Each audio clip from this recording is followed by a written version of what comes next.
오늘도 주님 안에서 승리하는 복된 하루가 되시기를 간절히 축원을 드립니다.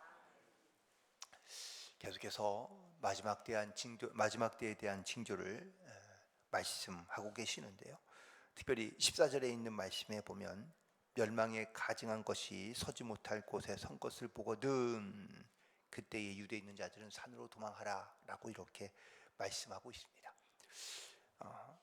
마지막 때에 그때에 나타날 여러 가지 많은 징조들을 묻는 제자들의 질문에 예수님께서 계속해서 말씀하고 있는데, 특별히 역사적인 사건을 통하여 주님께서 말씀하시고 있는 것을 알 수 있습니다.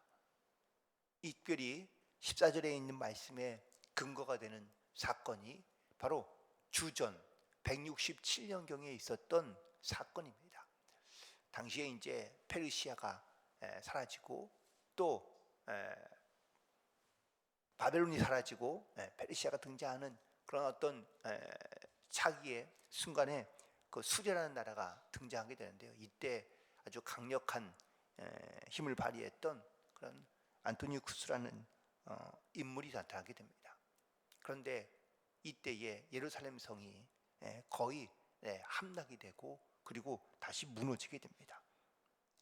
특별히 그가 예루살렘을 정복할 때는요, 아주 예루살렘 유대인들이 가장 싫어하는 방법으로 바로 제단에 제사를 지냈고 그리고 이스라엘 백성들을 죽이게 되는데, 성전에다가 돼지의 피를 뿌리고 돼지를 잡아 제사를 지냈고, 또한 이거를 보고 아주 극렬하게 저항하는 유대인들을 그냥 성전 안에서 잡아 죽여서 한 4만 명이나 죽이게 되는 이런 아주 큰 사건이 일어나게 됩니다.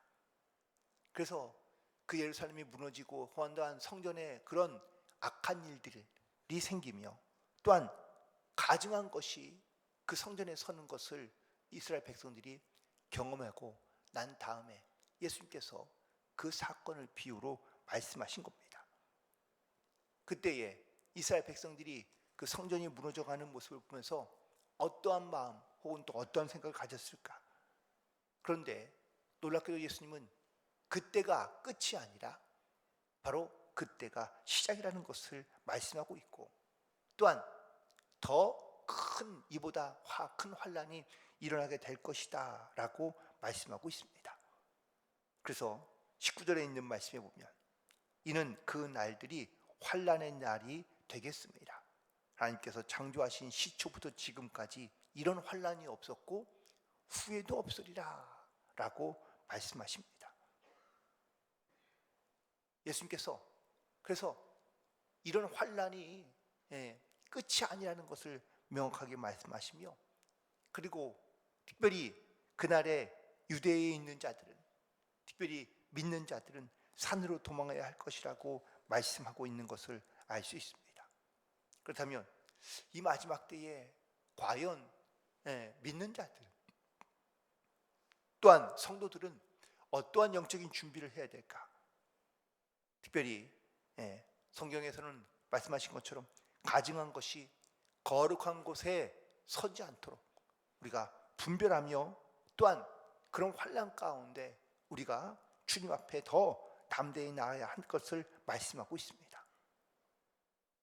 이렇듯 우리 가운데 악이 많아지고 또한 넘쳐날 때 환난이 끝이 아니라 그 시작이며 본격화된 것을 말씀하고 있습니다. 특별히 이때는 이제부터 하나님의 심판이 시작되는 것과 똑같다는 겁니다. 하나님의 심판은 이 땅 가운데 부정한 것과 악한 것과 그리고 헛된 것들이 이 땅 가운데 무너지기 시작하고 또한 정결하게 되는 바로 그 시간이기 때문에 그렇습니다. 많은 사람들이 환난이 하나님의 심판이라고 이야기하며, 혹은 또 그 환난은 악이 마지막 끝을 향하여 나아가고 있는 것이라고 말하고 있기 때문입니다. 이 환난의 때에 과연 이 땅에 있는 땅의 것들이 우리에게 어떤 도움이 될까? 오히려 도움이 되지 않고 오히려 우리에게 더 그 거룩함으로 나아가는데 더 어렵게 만들거나 또 힘들게 만들 수밖에 없다는 것이죠. 예루살렘을 향하여 주님께서 말씀하신 돌 하나도 돌 위에 남지 아니하리라 라고 말씀하셨는데, 결국 예수님의 이 말씀이 주후 70년경에 그 말씀대로 이루어지는 것을 많은 사람들이 보게 됩니다. 하지만 그것도 역시 그때가 끝이 아니라 또한 주님께서 말씀하신 것처럼 시작이라는 것을 말씀하고 있습니다. 물론 예수님께서 오늘 말씀하신 가증한 것이 구체적으로 무엇인지를 명확하게 설명하고 있지는 않습니다. 하지만 분명한 것은 하나님의 뜻을 저버린 사람들이 이 땅 가운데 죄악이 가득해지자, 또한 가득해지는 것을 볼 때 멸망에 가증한 것들이, 또한 악한 것들이 이 시대를 다스리며 지배하기 시작하고, 또한 하나님의 심판을 믿지 않으며, 그리고 자기들에게 나타나는 이런 모든 악한 일들을 한 번도 겪어보지 못한 일들이 바로 경험하게 될 것이라는 것을 주님께서 말씀하고 있습니다. 특별히 그런 가증한 것들이 세상 가운데 서게 되는 것을 보게 될 때 바로 하나님의 심판의 때가 가까이 왔다는 것을 깨닫고 우리는 더욱더 깨어서 주님 앞에 기도함으로 나아가는 그런 성도들이 되기를 간절히 소망합니다.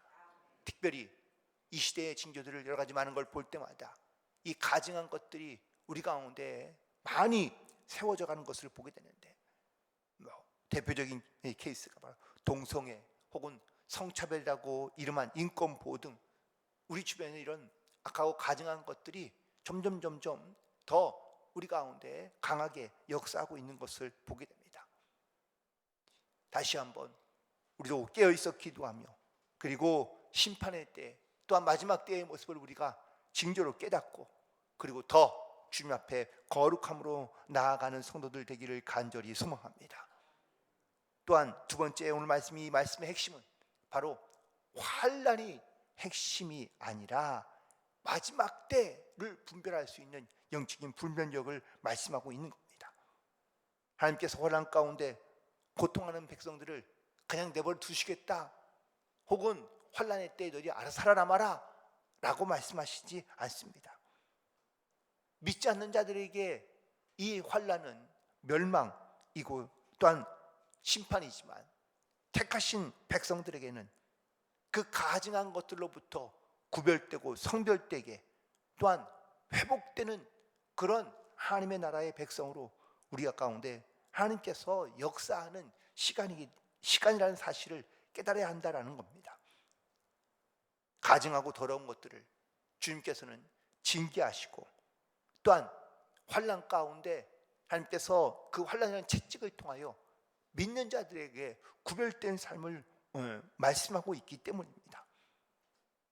특별히 믿는 자들이 이런 환난 가운데 고난을 당할 수 있습니다. 혹은 또 죽음을 당할 수도 있습니다. 하지만 결국은 하나님께서 그 믿는 자들을 구별하고 또한 구원하실 분도 하나님이시라는 것을 분명하게 선포하고 있는 겁니다. 산은 유대인, 특별히 믿는 자들, 유대인들은 산으로 도망하라고 말씀하십니다. 이 산은 바로 하나님을 만나는 장소이며 거룩한 장소이고 기도하는 장소이며 하나님의 이적과 기적을 경험하는 장소라는 사실입니다. 또한 영적으로는 천국을 의미하는 영적인 장소이기 때문에 이 하나님의 나라를 사모하는 믿음을 가지고 끝까지 담대하게 승리하며 나아갈 수 있는 성도들 되기를 간절히 소망합니다. 그리고 마지막 때란 바로 그때, 지금 환난이 있을 그때를 말하는 것이 아니라 바로 우리에게 지금을 우리에게 말씀하고 있다는 것이죠. 그러므로 우리가 이 지금을 어떻게 살아가느냐가 중요합니다. 우리 가운데 물론 가증한 것이 서는 것을 보며 환난과 고난 가운데 있을지라도 우리가 지금의 삶에 우리가 후회하거나 혹은 또 죄악 가운데 빠지지 아니하고 거룩하고 진실하며 그리고 구원의 기쁨과 감격을 가지고 우리가 담대히 이 땅 가운데 살아가야 될 줄로 믿습니다. 우리가 소망하는 것이 이 땅 위에 있는 것이 아니라 바로 거룩한 하나님의 나라에 있기 때문입니다. 마지막 때에 심판을 피할 수 있는 사람은 아무도 없습니다. 아무리 거룩한 사람이라 할지라도 하나님의 심판의 때를 피할 수는 없습니다. 끊임없이 세상으로 우리가 내려가는 것이 아니라 끊임없이 우리가 거룩한 하나님의 나라를 향하여 올라가야 될 줄로 믿습니다. 내가 말씀을 알면서도 혹은 내가 말씀을 받았음에도 깨닫지 못한 채 우리가 세상 가운데 내려가거나 아니면 인간의 욕심 가운데 욕망 가운데 집착 가운데 빠져 우리가 이 세상에서 환난 가운데 방황하는 것이 아니라 더욱더 하나님의 나라를 바라보며 믿음으로 주님을 바라보며 단호히 그리고 담대히 말씀 앞에 기도 앞에 우리가 주님 앞에 나아가야 될 줄로 믿습니다.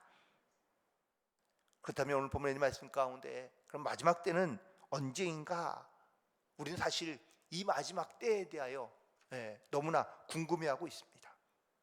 그러나 주님께서도 말씀하시지만 그때는 아무도 알 수 없다고 말씀하십니다.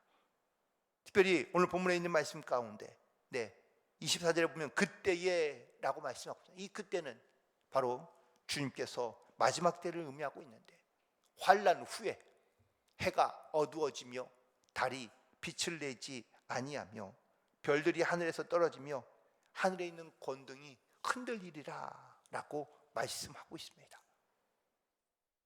이것을 보면 영적인 어둠의 세력들이 더욱더 강하게 역사하고 있으며 달도 해도 어두워지고 떨어지며 별들도 하늘에 떨어지는 만큼 강력한 환난의 때가 있는 것을 예고하고 있는 말씀입니다.